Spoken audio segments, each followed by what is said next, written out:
আজি ডুৰাণ্ড কাপত Karbi Anglong morning star F C আৰু পাঞ্জাৱ এফ চিৰ মাজত খেল আছিলে আৰু আজিৰ খেলখনত Karbi Anglong morning star F C 2-1 গলত পৰাস্ত হয় পাঞ্জাৱ এফ চিৰ লগত। আৰু ডুৰাণ্ড কাপত গ্ৰুপ ডিৰ লীগ মেচৰ শেষৰখন মেচ আছিল Karbi Anglong morning star F C আৰু তিনিখন মেচৰ ভিতৰত তিনিখন মেচতেই Karbi Anglong morning star F চিয়ে আচলতে নিৰাশ কৰিলে আৰু জিকিবলগীয়া খেলবিলাকতো Karbi Anglong morning star F চিয়ে শেষত গৈ হাৰে।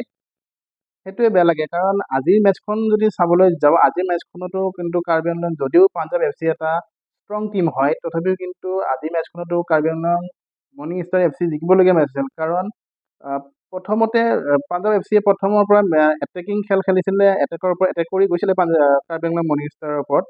কিন্তু তাৰ মাজতে কাৰ্বি আংলঙে এটা সুন্দৰ সুযোগ পাইছিলে, পেনাল্টিৰ সুবিধা পাইছিলে, যিটো লুমেলান হাউকিপে সেইটো সেই সুন্দৰ সুযোগটো হেৰুৱাইছিলে কাৰণ যিটো বল মানে গলকিপাৰে কোনো ধৰণৰ কষ্টই কৰিব লগা নহ'ল, সেইটো গল পোষ্টৰ বাহিৰত মাৰি দিলে।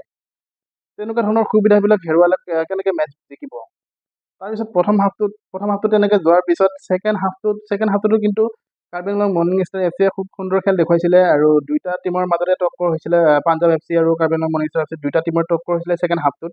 আৰু প্ৰথম গ'লটো কিন্তু কাৰ্বি আংলঙৰ ফালৰ পৰা আহিছিলে, জোচেফ ওলালে প্ৰথম গ'লটো দিছিলে 69 মিনিটত।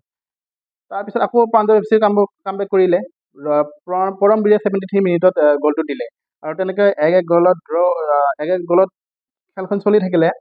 কিন্তু খেলখনৰ শেষত যিটো হ'ল সেইটোৱে একেবাৰে নিৰাশ কৰিলে কাৰণ একেবাৰে এক্সট্ৰা টাইমত 90+3 মিনিটত পাঞ্জাৱ এফ চিৰ ফালৰ পৰা এটা গ'ল আহিল আৰু সেই গ'লটোৰ দ্বাৰাই পাঞ্জাৱ এফ চিয়ে 2-1 গলত Karbi Anglong morning star F চিক পৰাস্ত কৰিলে।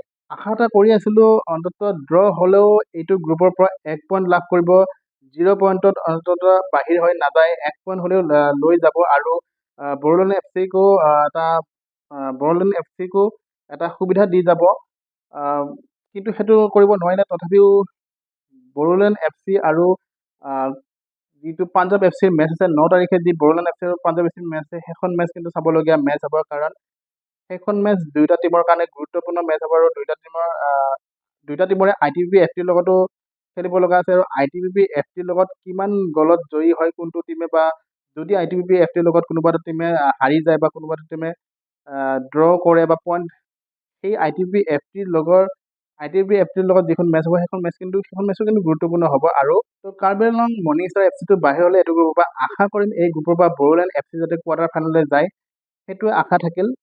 এয়া আছিল আজিৰ ভিডিঅ'টো আৰু Karbi Anglong morning star F চিৰ পৰা যিটো আশা কৰিছিলোঁ সেইটো হৈ নুঠিলে, কাৰ্বি আংলঙৰ ফালৰ পৰা সেইখিনি খেল দেখুৱাব নোৱাৰিলে। যিয়ে নহওক নেক্সট ইয়াৰ কাৰণে বেষ্ট অফ লাক থাকিল কাৰ্বি আংলং মৰ্নিং ষ্টাৰ টিমটোক, আৰু কাৰ্বি আংলং মৰ্নিং ষ্টাৰ টিমটো বেয়া নহয়, ভাল খেলে। এইবাৰ bed luck Karbi Anglong morning star F চিৰ বাবে। যিয়ে নহওক আজিৰ ভিডিঅ'টোৰ পৰা লৈছোঁ বিদায়। ভিডিঅ'টো ভাল লাগিলে সকলোৱে লাইক শ্বেয়াৰ কৰি দিব, লগতে চেনেলটো ছাবস্ক্ৰাইব কৰি দিবলৈ নাপাহৰিব। ধন্যবাদ।